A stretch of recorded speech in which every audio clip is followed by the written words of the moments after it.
जय श्री राम, जय बागेश्वर धाम। दोस्तों, इस समय हम बागेश्वर धाम पर उपस्थित हैं। आज है शनिवार और शनिवार की पेशी के लिए हजारों की संख्या में धाम पर भक्त लोग दूर दूर से आए हैं। इसी कड़ी में हमारे साथ मौजूद हैं, आप लखनऊ से आए हैं और इनके माध्यम से आज आपको अवगत कराने की कोशिश करेंगे बागेश्वर धाम के बारे में और बागेश्वर धाम की महिमा के बारे में। सबसे पहले आपका परिचय जानना चाहूंगा। मेरा नाम अंजलि मिश्रा है और हम जो है वो त्रिवेणी नगर लखनऊ से आए हैं। तो हम ये हमारे हस्बैंड है मिस्टर राजकुमार पांडे। तो हम लोग आए थे मैयर देवी दर्शन के लिए, बट हमें पता चला यहाँ बागेश्वर धाम है। और क्योंकि हम लोग धीरेन गुरु जी के जो है प्रवचन सुनते हैं और उनसे बहुत इंस्पायर है, हमारी सासू माँ उनके बहुत बड़ी भक्त हैं। तो जैसे ही हमें पता चला बागेश्वर धाम यहाँ पे है तो हम चित्रकूट जाने वाले थे, पर हमने अपना चित्रकूट का प्रोग्राम कल का रख के हम आज बागेश्वर धाम दर्शन करने आए हैं। आप यहाँ पहली बार आए हैं, फर्स्ट टाइम आए हैं? पहली बार आए हैं और यहाँ देख के और यहाँ आके हमें बहुत ही अच्छा लग रहा है और बहुत अच्छे से हमें दर्शन हुए हैं भगवान जी की कृपा से। मैं मेहंदीपुर बालाजी भी गई हूँ, थोड़ा थोड़ा वहीं की फीलिंग आ रही थी यहाँ पे। अच्छा, जैसा आपने सुना था बागेश्वर धाम के बारे में, क्या यहाँ आपको ऐसा ही कुछ देखने का या अनुभव हुआ आपको यहाँ आने के बाद? मतलब ये अमेजिंग अनुभव है यहाँ पे आके हमें। बिल्कुल, क्योंकि पहली बार आए तो हमें पता नहीं था कि इतना अच्छा होगा। मतलब बिल्कुल अच्छी वीआईपी रोड भी बन गई है यहाँ तक के लिए और बाबा जी की कृपा से दिन दूनी रात चौगनी होगी और ये बहुत ही मशहूर होने वाला है। बागेश्वर धाम अभी हो चुका है, आने वाले टाइम में मुझे लगता है कि अगर हम 2-3 साल बाद आएंगे तो यहाँ का नज़ारा कुछ और ही होगा। फर्स्ट टाइम आपको कैसे पता चला बागेश्वर धाम के बारे में, बागेश्वर गुरु जी के बारे में? बागेश्वर गुरु जी के हम प्रवचन सुनते हैं टीवी पे और बहुत ही अच्छा बोलते हैं। वो जमीन से जुड़ी हुई बात करते हैं जो हमारे दिल को छूती है कि हाँ, एक्चुअल में जो हम लोगों के दिल में फीलिंग्स है वो बिल्कुल वही बातें करते हैं और उनसे हम बहुत इंस्पायर हैं। वही प्रवचन देख के हम बहुत बड़े भक्त हैं बाबा बागेश्वर धाम के। और जैसे ही हमें पता चला कि उनका धाम यहाँ पे है तो हमें यहाँ आना ही था और उनकी कृपा थी, इसीलिए हम यहाँ आ गए।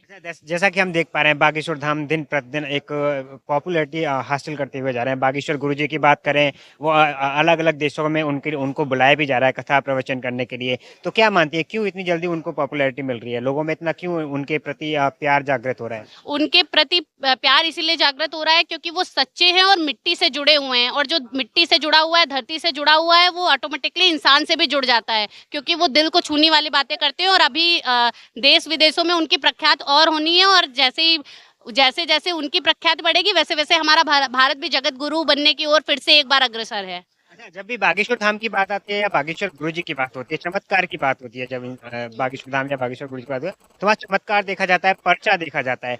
क्या आप मानती हैं कि आज के समय में पॉसिबल है कि किसी को भी बिना देखे पहले पर रख लेना, ये एक शक्ति है देखिए, अदृश्य? ये एक आस्था की बात होती है। कहते हैं साइंस साइंस साइंस नहीं मानते वो कभी नहीं मानेंगे, लेकिन जिनको आस्था है, कहते हैं आस्था में बहुत शक्ति होती है। अगर आप मानिए तो भगवान है, नहीं मानिए तो कुछ नहीं है। मानो तो शैतान है, नहीं तो नहीं है। लोग ये भी भूत प्रेत भी नहीं मानते हैं ना, पर फिर भी लोग लाखों कोसों दूर मेहंदीपुर बालाजी है यहाँ आते हैं तो उनको कुछ शक्ति का अनुभव होता है, इसीलिए आते हैं।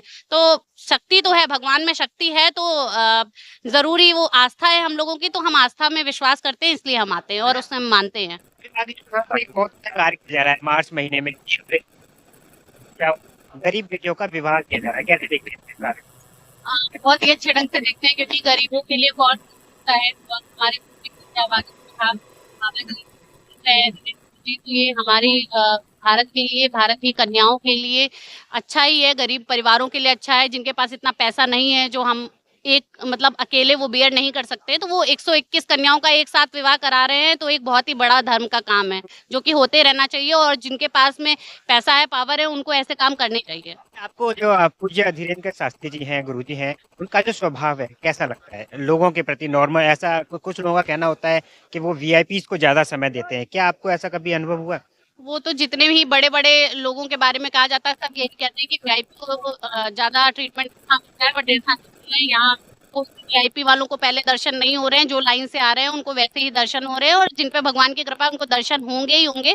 तो ऐसा कोई नहीं है, ऐसा कुछ भी नहीं है कि वो वीआईपी को ज़्यादा अच्छा ट्रीटमेंट देते हैं, वो सबके लिए समान व्यवहार रखते हैं। अच्छा, बागेश्वर गुरु जी हमेशा कहते हैं भारत हिंदू राष्ट्र घोषित होना चाहिए। वैसे तो भारत हिंदू राष्ट्र है, हमेशा है, लेकिन घोषित होना बाकी है। आपका क्या विचार है? बिल्कुल होना चाहिए। सनातन धर्म से ये हिंदुस्तान हिंदुस्तान के ही नाम से चला आ रहा था। भारतवर्ष एक हिंदुओं की धरती है, नहीं कि धर्मनिरपेक्ष राष्ट्र है, भी हिंदू बाहुल्य राष्ट्र है। और यहाँ पे हम कहते हैं कि विविधता में एकता का परिचय है। हम सब लोगों को साथ में लेके चलते हैं। मोदी जी भी कहते हैं सबका साथ सबका विकास।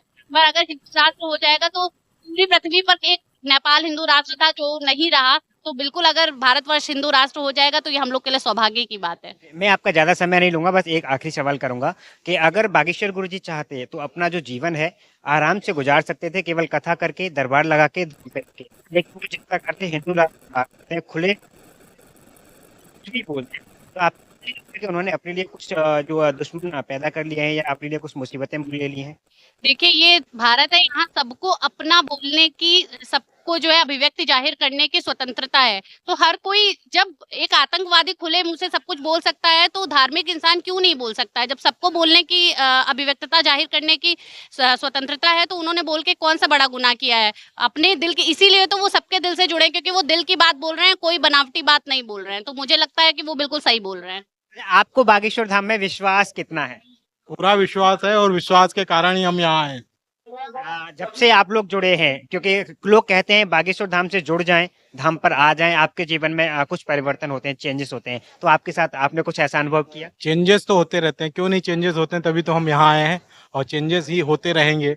और बाबा जी जो काम कर रहे हैं, सब लोग अपनी अपनी फील्ड से देश का उत्थान कर रहे हैं, देश को प्रगति की तरफ, विकासशील विकसित देश की तरफ ले जा रहे हैं। बाबा जी हैं क्योंकि, तो अपने तरीके से वो देश को विकसित देश की तरफ ले जा रहे हैं और ये बहुत अच्छा काम है।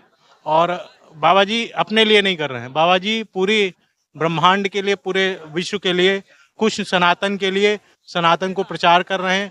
प्लस सनातन धर्म को, क्या क्या चीजें सनातन धर्म में है जो हम लोग भूलते जा रहे हैं, उनको रिवाइज कर रहे हैं। अच्छा, आप जब से बागेश्वर गुरु जी की बातों को लोग सुन रहे हैं, युवा पीढ़ी, अगर आप देखा जाए, आप यहाँ पे भी देखेंगे, आपको बहुत युवा देखेंगे, इनकी कथाओं में देखेंगे, वहाँ पे भी युवा भर भर के आते हैं।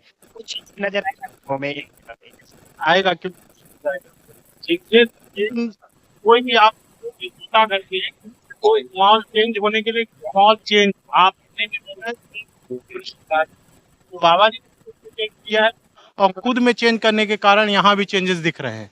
तुलसीदास जी ने कहा है ना कि पर उपदेश कुशल बहुतेरे, जे आचरहि त नर न घनेरे। तो दूसरों को उपदेश देने से पहले जब अपने आप में आप चेंज लाएंगे तभी आप दूसरों को चेंज कर पाएंगे। तो जो आप दूसरों में चाहते हैं पहले आप वो अपने अंदर लाइए। अगर अपने अंदर ला रहे हैं तो दूसरों में लाना बहुत ईजी हो जाता है। बहुत बहुत धन्यवाद आपका। एक आखिरी सवाल है, जो लोग अभी तक बागेश्वर धाम से नहीं जुड़े हैं, उनके लिए कुछ कहना चाहेंगे? मेरी यही इच्छा है कि आप बाबा जी से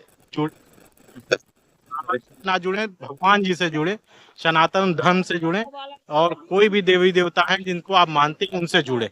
बस यही कहना। बहुत बहुत धन्यवाद। सीताराम। Thank you. सीताराम। जय श्री राम। जय श्री राम। जय श्री राम।